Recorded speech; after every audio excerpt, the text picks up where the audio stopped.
are so busy at the beginning of the school year that they're worrying about their students, Representative Cronin, getting those lesson plans together, getting their classroom management systems in place, that often their own needs are put on the back burner. And we know this from, HR departments are like hounding teachers to get their paperwork back because they are worrying about their students first. And so we're here to provide a support for teachers. Let's see, we have Representative Pence next, I believe. Thank you, Mr. Chair. And Cindy, I was one in the questions that previously were asked, and also in reading the letter from the lawyer for the IEA. Is your organization, do they have eventually in their objectives to represent the teachers in negotiations or as this negotiation agent in school districts? Not. In fact, our bylaws were written specifically to prohibit us from doing that. We want to remain a professional association. We do not want to be a collective bargaining agent. Okay. So I might add that some of you might wonder, why is it necessary to have this requirement that teachers sign that they received the information? The reason that we can't rely on just a list being put on a bulletin board or information being put in their mailboxes is because our information has been taken out of mailboxes. Our information has been pulled off of school bulletin boards, and our members have kept putting them up. I was just mentioning to Representative Pence, our member put up our scholarship flyer on the staff bulletin board, and somebody took it down. So he put it up again, and somebody took it down. So he put it up again, and he put a little Post-it note on it saying, "Can we be professional?" And it stayed up. So we can't rely that people will respect the free marketplace of ideas in the schools. Exclusive bargaining has given a lot of power to the teachers union, and they deserve, as the exclusive bargaining agent, to have all the privileges that they have regarding collective bargaining. But they are not the only organization out there, nor do they represent everyone's ideas in education. We just think teachers deserve choices. It's all about choice. Representative Trail. Thank you, Mr. Chairman. Ms. Almond. Has your organization have hard evidence, let's say in terms of written policy statements from school administration, school boards, or any other source that would be very definitive in outlining and supporting discriminatory actions against your organization? Ms. Almond. Well, I have emails and things like that that I could provide you where we've been denied access. Follow-up.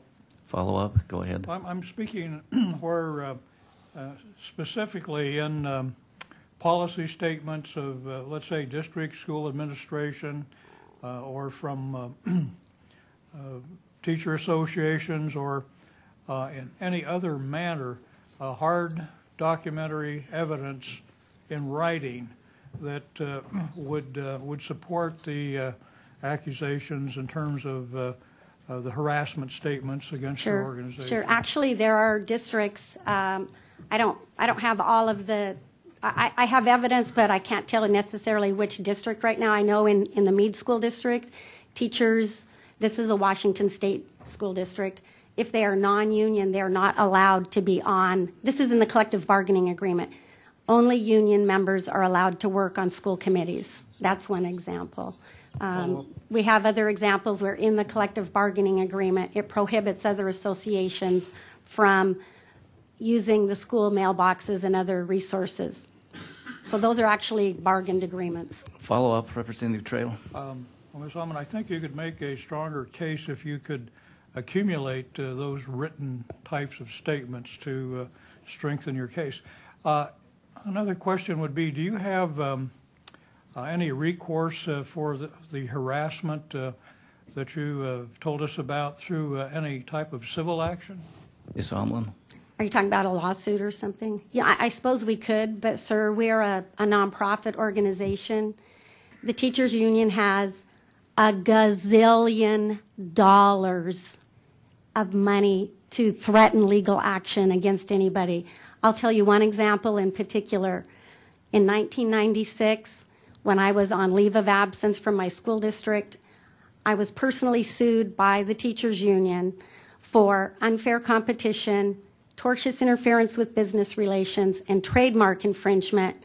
I was not working at the time, and I had no organization I was leading. I was basically unemployed at the time, but I had a history of informing teachers about their rights regarding union membership. That lawsuit against me took 1.5 years to settle, and it cost $100,000 in legal fees before it was over. This is what teachers and school board members and superintendents face, is this type of threat, because they have so much money that it's an unequal playing field. So we really can't just take on the teachers union. This is it's big labor, gentlemen and ladies. It's big labor. This is all affiliated with the National Education Point of order, Association. Mr. Chairman. Yes, Representative Hartkin. Thank you, Mr. Chairman. Point of order. I believe this line of questioning has ranged rather far from the discussion of the merits of the bill, and both the questioning and, to some degree, the answers. And I would ask that we focus on the content of the bill. Point well taken. And Ms. Omlin, Mr. Chairman? you still have the podium. You don't need to leave.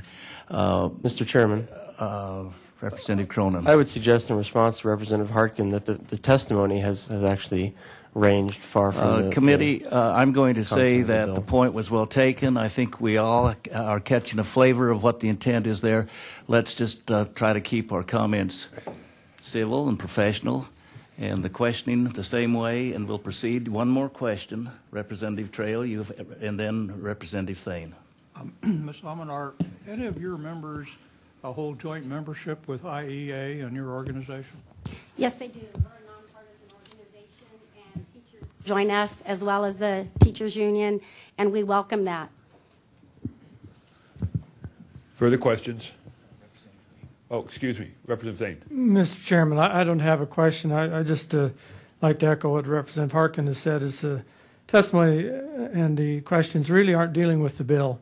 They're dealing with the underlying issue in the Student Come First.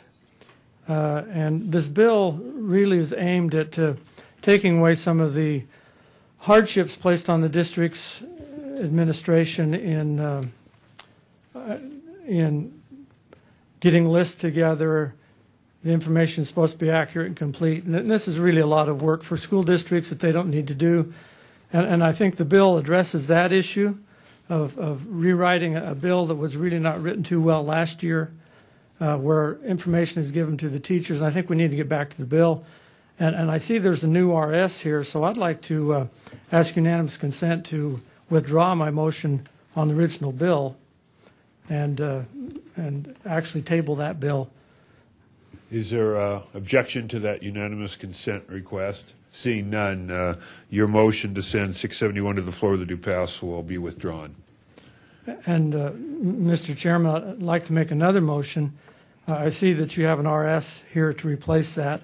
And the difference that I can see is it has a section 2 on the last page that says if the Student Come First bills are rejected, that this bill will be null and void.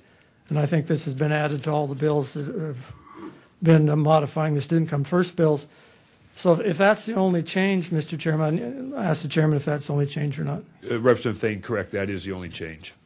So I'd like to make a motion that we print RS 21553 and send it to the second reading calendar. Thank you, Representative Thane. There are a few people signed up to testify. I want to make sure I get through the testimony, and we will come back to your motion. Seeing no more questions for Ms. Alman, thank you for your Thank you. testimony.